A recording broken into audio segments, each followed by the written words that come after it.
Hoy en esta mañana vamos a estar atentos a lo que Dios quiera hablar a nuestros corazones, y sobre todo una cosa muy importante que tenemos que tener presente es que nosotros, cada uno de nosotros somos lo que Dios dice que somos.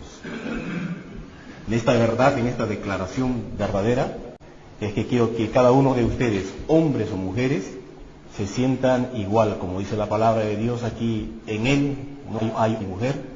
Y hay un aspecto muy importante en nuestras vidas que tenemos que considerar, y es el sacerdocio. Y a esto están llamados hombres y mujeres. No utilizo la palabra sacerdotisa, pero quiero referirme a hombres y mujeres como sacerdotes de Dios. Y cada uno de nosotros somos sacerdotes de Dios. Estamos llamados por Dios a ser esos sacerdotes que se presentan delante de Dios como sus siervos. En esta mañana hemos cantado este canto que dice que yo quiero menguar para que crezca Dios. Y es la función del sacerdote desaparecer como hombres, como lo que son, y hacer que Dios aparezca en sus vidas. También hemos cantado que Dios da y Dios quita.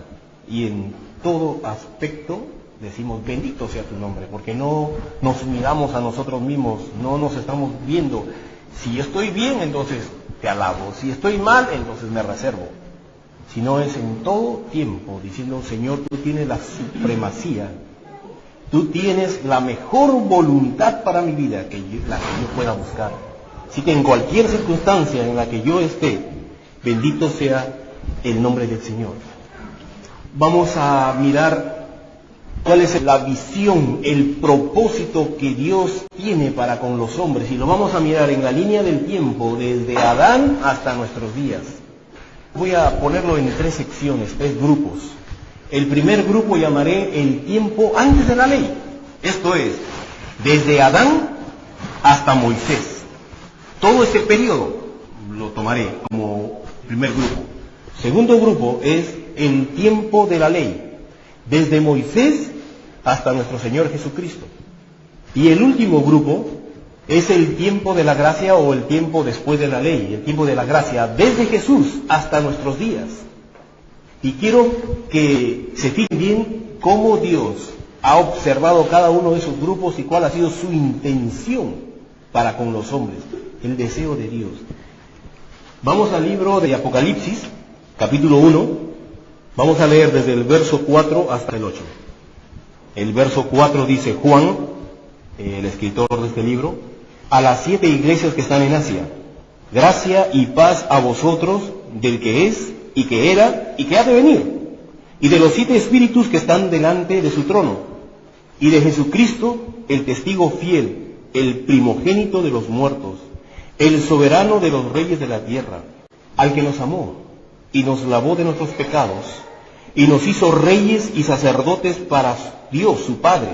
A Él sea la gloria, el imperio por los siglos de los siglos. Está haciendo resaltar a nuestro Señor Jesucristo con muchas definiciones y términos, pero voy a basarme en al final del verso 5, donde dice: al que nos amó y nos lavó de todos nuestros pecados con su sangre, y nos hizo reyes y sacerdotes. Es la posición nuestra en Cristo, ser reyes y sacerdotes. La intención que Dios tiene para este tiempo llamado el tiempo de la gracia es que sus hijos, los cristianos, los que han renacido por la sangre del Cordero de Cristo, los creyentes, seamos reyes y sacerdotes. Jesús nos amó, nos limpió y nos hizo reyes y sacerdotes, un reino de sacerdotes en este tiempo de la gracia. Vamos a dar una mirada al tiempo anterior, antes de la ley. Dios en este tiempo ha querido que todos los hombres sean sacerdotes, que todos los hombres se presenten delante de Dios. Y encontramos algunos casos desde el tiempo desde Adán. Claro, Adán es un caso particular porque él fue creado por Dios y ya tenía una comunión con Dios. Y si podemos decir qué tipo de sacerdote era él, era un sacerdote que tenía un sacrificio vivo. Él mismo se presentaba delante de Dios y había una comunión especial, una amistad especial entre Adán y su creador Dios. Pero de ahí encontramos que sus hijos, cada uno de ellos hicieron un altar para presentar una ofrenda a Dios. Y el ejemplo que sacamos de ahí es que estos jóvenes, Caín y Abel, en una forma sacerdotal se presentaron delante de Dios con una ofrenda de gratitud por la provisión que Dios les había dado. Caín era agricultor y presentó del fruto de la tierra una ofrenda a Dios, gracias por la provisión. Abel era ganadero y ofreció del fruto del ganado una ofrenda para Dios, diciendo gracias Dios por la provisión que tú me has dado. Después encontramos el siguiente caso en Noé. Después del diluvio, de ese tremendo juicio que Dios aplicó a la tierra, Noé, saliendo ya del arca cuando reposó en tierra firme nuevamente, desciende, Dios le habla, hace un nuevo compromiso con él, construye Noé un altar y ofrece de los animales limpios a Dios una ofrenda de paz.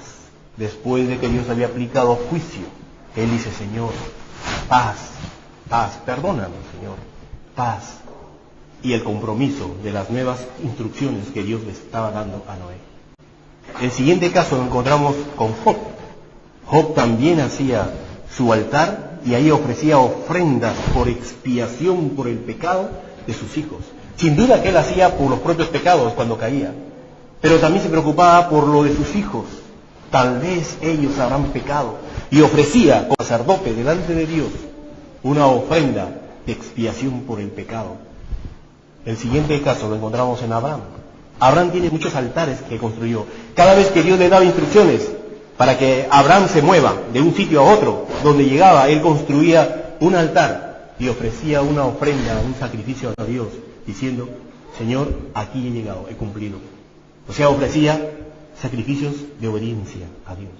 Tal vez el más resaltante es ese sacrificio tan espeluznante que cuando lo leemos nos puede ocasionar el obedecer a Dios, cuando Dios le dijo que sacrificara a su propio hijo, al único hijo que él tenía, que él había nacido en su vejez. No es que Dios guste de sacrificios humanos, no, pero fue una prueba que Dios le hizo a Abraham, y Abraham obedeció y se fue hasta ese punto a poner sobre ese altar a su hijo para sacrificarlo.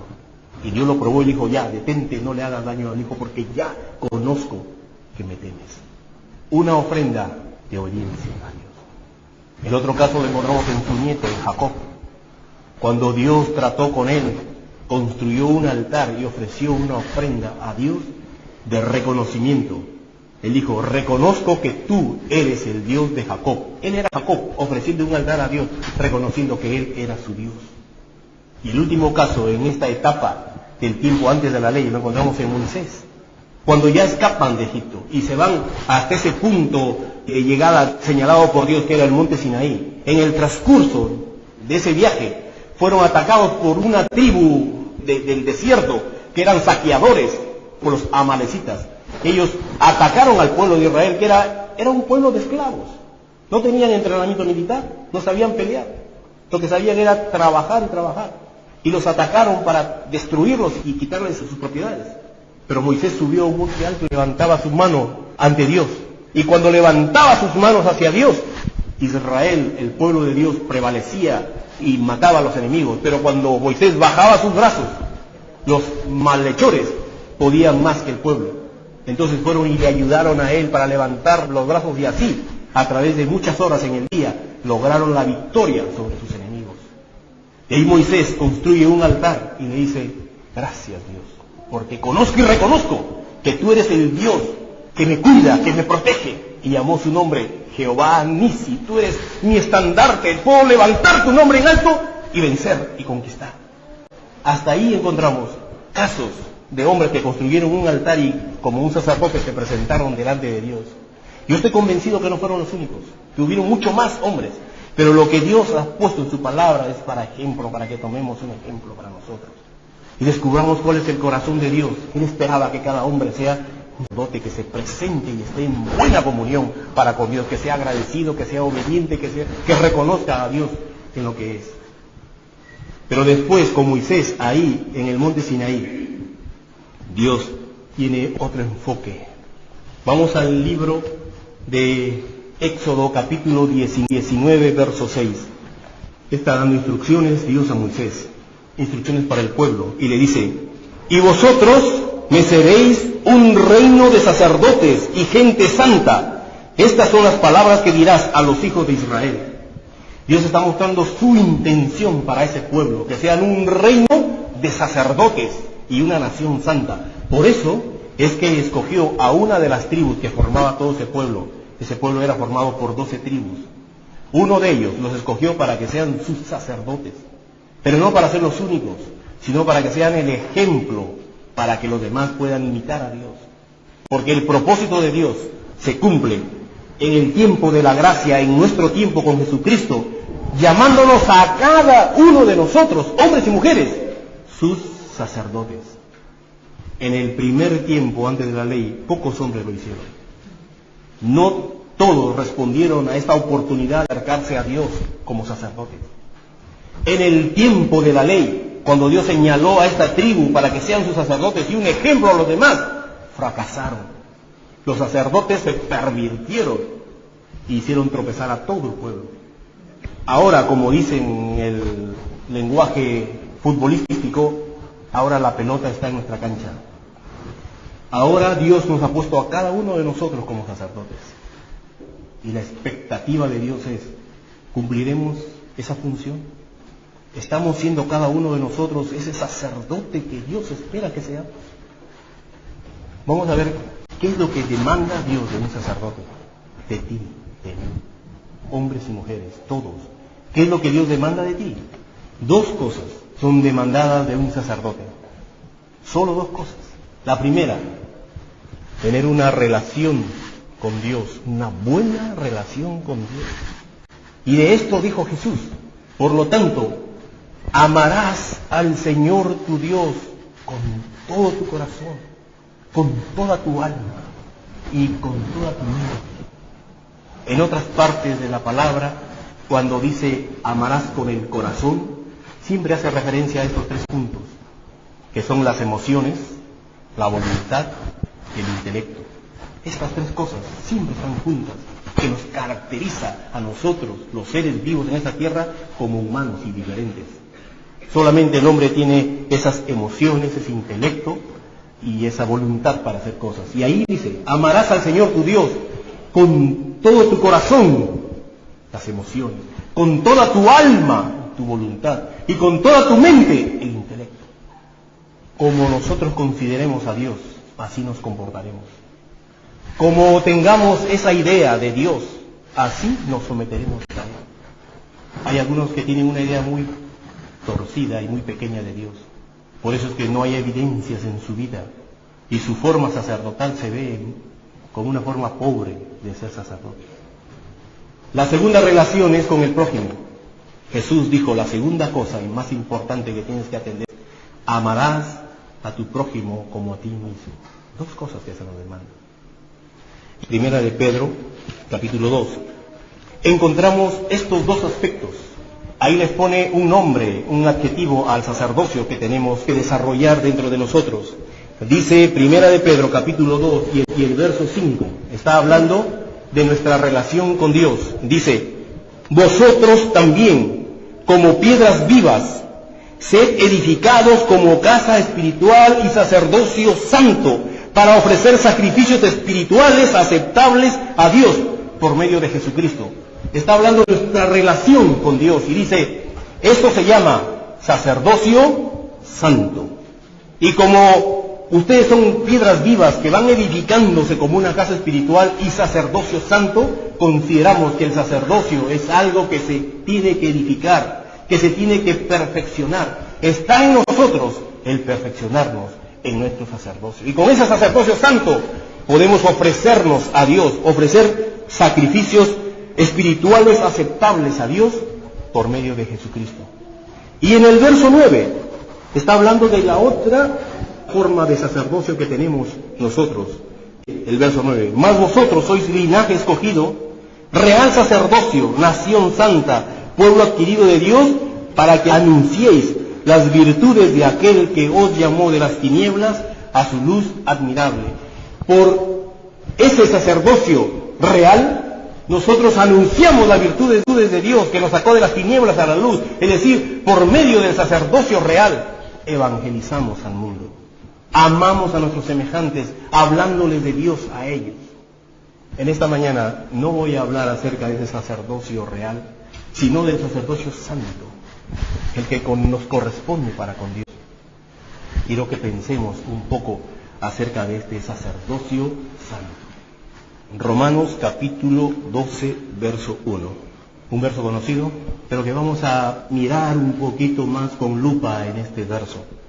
Verso 1 dice: así que, hermanos, os ruego por las misericordias de Dios que presentéis vuestros cuerpos en sacrificio vivo, santo, agradable a Dios, que es vuestro culto racional. La parte resaltante o principal en este verso es que presentéis vuestros cuerpos en sacrificio vivo, santo, agradable a Dios. Pero ¿cómo nos presentaremos en sacrificio vivo? ¿De acuerdo a lo que a nosotros nos parece que es correcto? ¿De acuerdo a lo que a nosotros nos parece que es bueno? Dice que tiene que ser un sacrificio vivo, santo y agradable a Dios, no agradable a mí. La primera cosa en esta frase resaltante de este verso es que tenemos que presentarnos en un sacrificio vivo. Si nuestras propias vidas se ofrendan a Dios, pero que sea agradable a Dios, no agradable a nosotros mismos. ¿Y cómo sabemos entonces qué es lo que le agrada a Dios? Tenemos que conocerle a Dios. Cuanto más le conozcamos a Dios, más vamos a ir perfeccionando y puliendo nuestras vidas a Dios. ¿Qué es lo que nos impulsa a ofrecernos en un sacrificio vivo a Dios? ¿Qué nos impulsa a entregarnos completamente a Dios, a ser sus siervos, sus servidores, a tener una vida santa y agradable a Dios? ¿Qué nos impulsa? El motor es las misericordias de Dios. Así que, hermanos, os ruego por las misericordias de Dios que presentes tu vida de una forma agradable a Dios. Y es importante notar la primera parte donde dice así que. Esa expresión, así que, está vinculando todo lo que se ha dicho antes con esta verdad que él está enfocando ahora. Así que está vinculando lo que ha puesto Pablo desde el capítulo 1 hasta finales del capítulo 11. ¿Qué cosa ha hablado Dios desde el 1 al 3 de Romanos? Está hablando acerca de nuestra insuficiencia para ser perfectos. Está hablando que el hombre es un hombre depravado, perdido. Y enfoca cómo el hombre ha caído y ha descendido en el pecado tan bajo y la insuficiencia de salvarnos a nosotros mismos. Capítulo 1 al 3 de Romanos presenta que el hombre es un ser corrupto, malvado, incapaz de lograr su salvación por sí mismo. Pero en el capítulo 4 hasta el 7 está hablando de las misericordias de Dios, que a pesar de que nosotros nos hemos caído tan bajos y que estamos tan arruinados, Dios por su amor ha dado a su Hijo para justificarnos, para levantarnos, para rescatarnos, para santificarnos, por la sola misericordia de Dios. Y desde el capítulo 8 hasta el 11 está hablando Dios de su Espíritu Santo y de todo su poder para regenerar al hombre, para santificarlo, para justificarlo. Son las misericordias de Dios. Tantas cosas ha hecho Dios por nosotros. Tanto ha dado Dios por lograr nuestra salvación. Y él dice, así que os ruego por esas misericordias de Dios que te presentes como un sacrificio vivo para Dios. En nosotros hay muchos peros para servir a Dios, porque tenemos un concepto equivocado de Dios. Hay un predicador que dice, los domingos son los días de mayor idolatría en el pueblo cristiano, en el pueblo evangélico. Es el día de mayor idolatría. ¿Sea por qué? Porque cada uno de nosotros, o muchos de nosotros, tiene un diferente Dios. Algunos tienen un Dios permisivo y no someten su vida completamente a Dios y dicen, no, porque Dios me entiende, Dios me comprende. Ese no es el Dios de la Biblia. El Dios de la Biblia es un Dios que no pasará a nadie ningún pecado, porque es justo y correcto y no dará por inocente al culpable. Y aquellos que dicen, no, Dios me comprende, un pecadito por aquí, tienen un Dios que no es el que la Biblia dice. Aquellos que han sido enseñados que por dar unas buenas ofrendas en la iglesia, Dios le va a responder y le va a dar la casa, el coche que ellos esperan. Tiene un concepto de un Dios mercenario y hay que pagarle para que te dé las cosas. Ese no es el Dios de la Biblia. Encontramos a personas que dicen, ya, yo cuando sienta servirle, lo haré. Cuando yo sienta cantarle, lo haré. Cuando yo sienta arrodillarme, lo haré. Y la demanda de Dios realmente dice que nosotros somos sus esclavos. Pablo siempre decía, yo preso en el Señor Jesucristo. Sentía preso de Dios sin voluntad propia, porque nuestra voluntad empieza a menguar, para que crezca Él. Depende de cómo consideramos a Dios, para que nos sometamos y para que nos ofrezcamos como sacrificio vivo a Él. Ese es el problema con muchos cristianos. Tienen un Dios que no es el Dios de la Biblia. Y nos encontramos también frente a una gran hipocresía cuando cantamos lo que no estamos dispuestos a vivir, lo que no estamos dispuestos a entregar a Dios. Y lo cantamos con toda libertad. Y somos los más grandes embaucadores o hipócritas, se podría decir, porque le ofrecemos lo que no estamos dispuestos a cumplir a nuestro Dios. Así que el cambio y la impresión empieza desde el centro, desde el fondo de nuestro ser. ¿Cómo consideramos a Dios? ¿Cuál es la importancia que le damos a Dios? Dice Dios que debemos buscar su voluntad y no la nuestra. Y muchos aquí hacen lo que ellos quieren. Están haciendo lo que se les viene en gana hacer ahora. Y Dios demanda que nosotros busquemos su voluntad, hablemos sus palabras, pensemos en Él, en glorificar a Él en todo momento. Depende de cuál es el impacto que tengamos de Dios en el centro de nuestra vida, para que empiecen a haber cambios en el exterior. Jesús dijo, de la abundancia del corazón hablará la boca, de lo que hay internamente se manifestará externamente. Así que, ¿cómo está nuestra relación con Dios? Se te ve por tu forma de comportarte, tu forma de hacer las cosas, tu forma de servir a Dios, tu disposición a buscar y hacer cosas para Dios. Eso habla de lo que hay en el centro de ti. Vamos a ver algunas de las cosas que van desde dentro hacia afuera. Cosas que tenemos que hacer en nuestras vidas. Yo no quiero que tú me hagas caso a mí. Si Dios es el que te está hablando en esta mañana, pues hazle caso a Él. Si no, no me hagas caso. Voy a leer algunos pasajes y piensa en esto. O sea, el Espíritu Santo, el que nos lleve, nos convenza de toda verdad en nuestras vidas. A lograr el sacerdocio que tenemos que ejercer para con Dios, para que Dios se agrade de nosotros. En primer lugar, Jeremías 29:11, está hablando Dios a su pueblo, que vengan hacia Él. Dice, ustedes van a orarme y yo les voy a oír. Y dice el verso 13, y me buscaréis y me hallaréis, porque me buscaréis de todo vuestro corazón. Quien le busca a Dios con todo su corazón, le encuentra. Este mismo texto me lo dedicó una vez una chica a la que yo la pretendía y estaba atrás de ella por como 2 años. Y yo estaba siempre mostrándole que la quería y todo. Al final de cuentas, pasó el tiempo y para el día de mi cumpleaños, tocan a la puerta, el cartero me traía un telegrama, año 82, 83. Qué viejo soy, ¿no?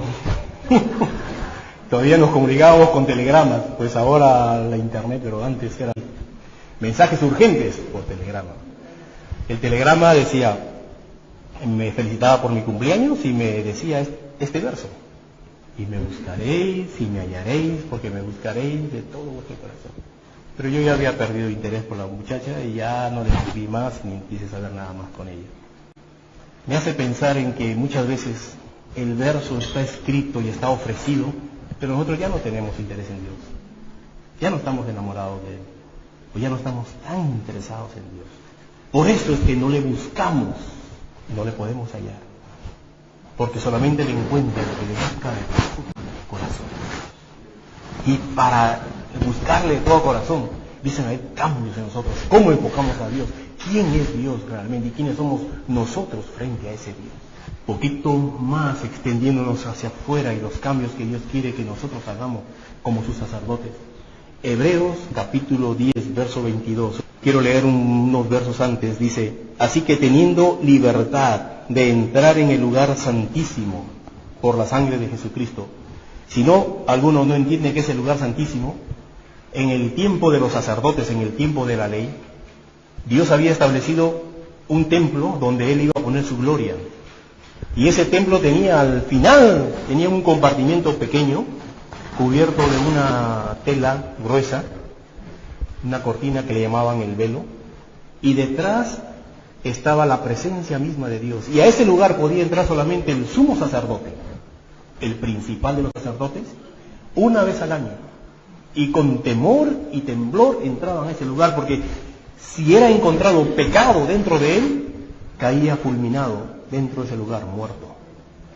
Así que este hombre, para entrar en ese lugar, tenía que limpiarse, Señor, perdóname, todo, y con ese temor entrar. Y nadie más podía entrar porque moría. Era el lugar santísimo, así era llamado. Con la muerte de Jesús, cuando Él murió, sucedió algo raro. Ese velo, una cortina muy gruesa, se rompió, se rasgó en dos, desde arriba hacia abajo, y dejó abierto ese lugar. Con lo cual Jesús dijo, aquí empieza una nueva etapa, la etapa de la gracia. Ahora no solamente una familia, y de ahí el principal puede entrar a la presencia de Dios, sino que pueden entrar todos por mí. Jesús dijo, todos los que por mí están, pueden entrar ante la misma presencia de Dios. Por eso es que nosotros somos sacerdotes con libertad de entrar a la misma presencia de Dios. Entonces, Jesús está hablando aquí en el verso 19 de Hebreos capítulo 10, dice, así que hermanos, teniendo libertad de entrar en el lugar santísimo por la sangre de Jesús, por el camino nuevo y vivo que Él nos abrió a través del velo, esto es de su carne, teniendo un gran sacerdote sobre la casa de Dios, nuestro Señor Jesucristo, verso 22, acerquémonos con corazón sincero, en plena certidumbre de fe, purificados los corazones de mala conciencia y lavados los cuerpos con agua pura. Hay libertad de entrar a Dios, pero hay formas de hacerlo. Como sacerdotes no podemos entrar a la presencia de Dios contaminados, sucios de corazón, malintencionados. Dios establece limpieza para entrar en su presencia.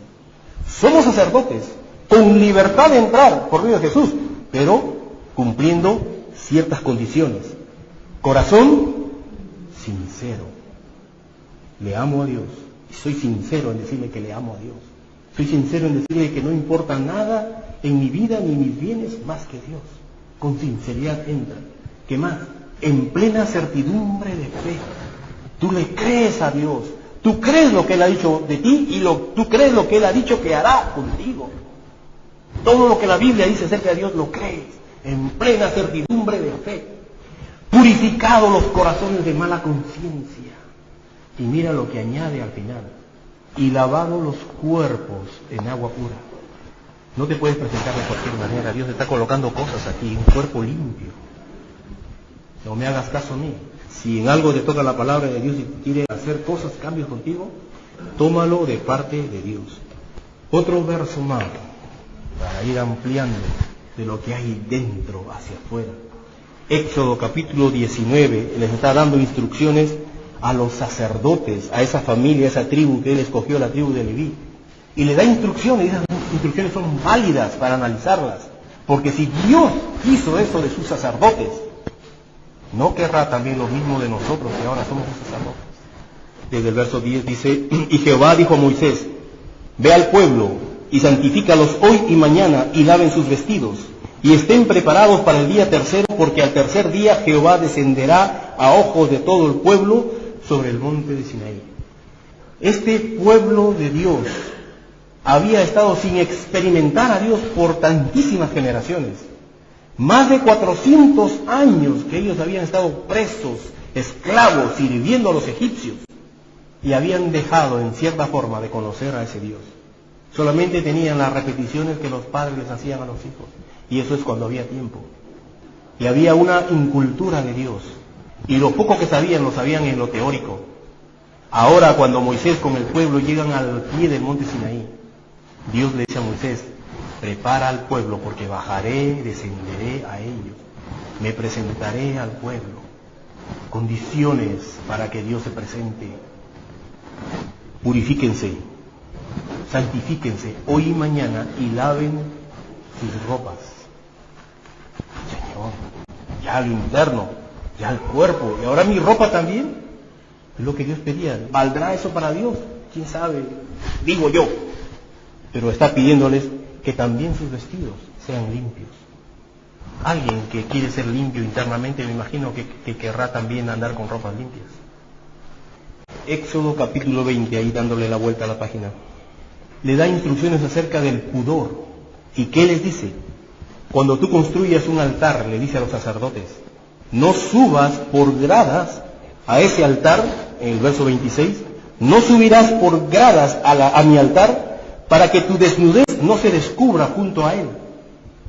Tal vez los hombres andaban con sus túnicas y sin ropa interior, o con ropa interior muy pequeña, quién sabe qué. Pero cuando tenían que subir gradas y todo el pueblo estaba expectando al sacerdote que iba a ministrar a Dios, que iba a ofrecer un sacrificio a Dios, y cuando veía y se le veía su desnudez, pues eso iba a confundir a la gente que estaba ahí, ¿no? Claro, a los hombres de repente un poco de morbo y a las mujeres un poco de risa, pero iba a quitarles del enfoque principal, que era las cosas santas y dedicadas a Dios. Por eso es que Dios le prohíbe que no se suba así para que no se le vea su desnudez. En el capítulo 28 de Éxodo y el verso 42, desde el verso 41 lo leo. Y con ellos vestirás, hablando de las vestimentas sacerdotales, y con ellos vestirás a Aarón y a sus hijos, y los ungirás, y los consagrarás y santificarás para que sean mis sacerdotes. Les harás calzoncillos de lino para cubrir su desnudez, serán desde los lomos hasta los muslos. Les dice que tienen que tener una ropa interior, más o menos como un pantaloncito corto. No les dio instrucciones para una tanga ni para un hilo dental. Una ropa que les cubra. ¿Por qué Dios da importancia a eso? Porque será importante. Hace un tiempo atrás un joven aquí me decía, hermano, yo voy a la iglesia para alabar a Dios, estoy ahí cuando veo a las chicas que pasan delante por mí y me desconcentran, hermano, me dice. Pero es él, es pecado de él. Es un corrupto de mente. Menos mal que ya no está con nosotros. ¿O será que tienes la culpa, hombre o mujer, de distraer a otros? Aquí el enfoque era eso, distraer a otros. Y Dios le da una importancia al pudor. Cuida que no seas tropiezo para nadie. Colabora para que todos nos acerquemos a Dios concentrados en Él. Otra de las cosas que va así afuera, hacia el exterior, no solamente internamente, sino se manifiesta en nuestras ropas, en nuestras actitudes, es la limpieza del entorno de un sacerdote. Vamos a leer un poco en Hechos capítulo 19. Hay una historia en la vida de Pablo, que él había llegado a un lugar y había hecho demostración del poder de Dios, había sanado a personas y había expulsado a demonios del cuerpo de personas. Y dice el verso 17, y esto, la demostración del poder de Dios entre esa gente, dice, y esto fue notorio a todos los que habitaban ahí en Éfeso, así judíos como griegos, y tuvieron temor de Dios. Todos ellos tuvieron temor, y era magnificado el nombre del Señor Jesucristo por lo poderoso que era este nombre. Y muchos de los que habían creído venían confesando y dando cuenta de sus hechos. Asimismo, muchos de los que habían practicado la magia trajeron los libros y los quemaron delante de todos, y hecha la cuenta de su precio hallaron que eran 50,000 piezas de plata. Había una conversión en esta gente de Éfeso. Habían sido impactados por este Dios. Dijeron, hay un Dios, es poderoso y es grande, me convierto a Él. Y un resultado de esa conversión es que encontraron cada uno de ellos y dijeron, yo tengo en mi casa libros de magia, de brujería, del demonio, y no quiero saber nada con eso. Y empezaron a traer gente esos libros, objetos de ocultismo, que tienen que ver con otros dioses, que no tienen que ver nada con Dios y que por lo contrario no alaban a Dios. Lo trajeron para quemarlos. ¿Cuánto valía? Valía muy caro. ¿Cuántas piezas de plata dieron por Jesús? 30 piezas de plata. Y aquí por los libros costaban 50,000. Precio carísimo. Pero no importaba lo caro que sea. Si es algo que ofende a mi Dios, y es algo que va en contra de mi Dios, lo quemo. Ahora el verso en Deuteronomio capítulo 7. Verso 25 y 26 dice esto: las esculturas de sus dioses quemarás en el fuego. Está hablando un verso antes, voy a leerlo. Dice: y entregaré sus reyes de las ciudades corrompidas, pecaminosas, pervertidas que estaban alrededor de Israel. Entregaré a sus reyes en tus manos y tú las destruirás. Destruirás el nombre de ellos de debajo del cielo y nadie te hará frente hasta que lo destruyas.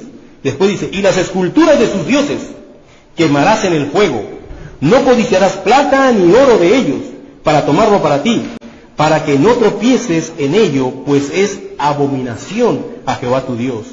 No traerás cosas abominables a tu casa, para que no seas anatema, es decir, maldito. Para que no seas anatema, del todo aborrecerás y la abominarás, porque es anatema, es maldición. Todo objeto que es culto a otro Dios, que no es nuestro verdadero Dios, tiene que ser desechado, tiene que ser quemado, tiene que ser eliminado. Tanto amamos a nuestro Dios que no permitimos nada de cosas que vayan en contra de mi Dios. Dicen aquí que esculturas de otros dioses. Sí, pero son adornos, yo no los sirvo, yo no los alabo. Pero son representaciones que hay otro Dios. Y como yo sé que hay un solo Dios vivo y verdadero, afuera con ello, a quemarlo, a romperlo. He visto, por eso les digo, en muchas casas, adornos de Buda, dorados, hasta de metal. No, es una... He visto objetos de los chinos, un gatito que hace así con la mano, que ustedes saben que son dioses, ídolos, que la gente se ha inventado. Eso es maldición, eso no debe haber en tu casa. Una de las responsabilidades del sacerdote entonces es limpiar también su casa, cuerpo, sus vestidos, su pudor, los objetos con los que son rodeados. Porque Dios dice: no meterás cosas abominables que son anatema en tu casa, porque te convertirás en anatema tú también. Es nuestra responsabilidad sacerdotal, limpieza, porque reconocemos a un solo Dios. Y si hay algo que ofende a nuestro Dios, nos ofende a nosotros también. No estamos nosotros coqueteando con el mundo, porque esas son cosas que ofenden a mi Dios. Yo soy un representante de Dios, y todo lo que Dios quiere, a mí, yo también quiero. Y todo lo que Él odia, yo también lo odio. Que Dios nos haga pensar, en esta mañana me he extendido un poco en esto, pero que nos haga pensar en nuestra responsabilidad de ser sacerdotes del Dios vivo y uno.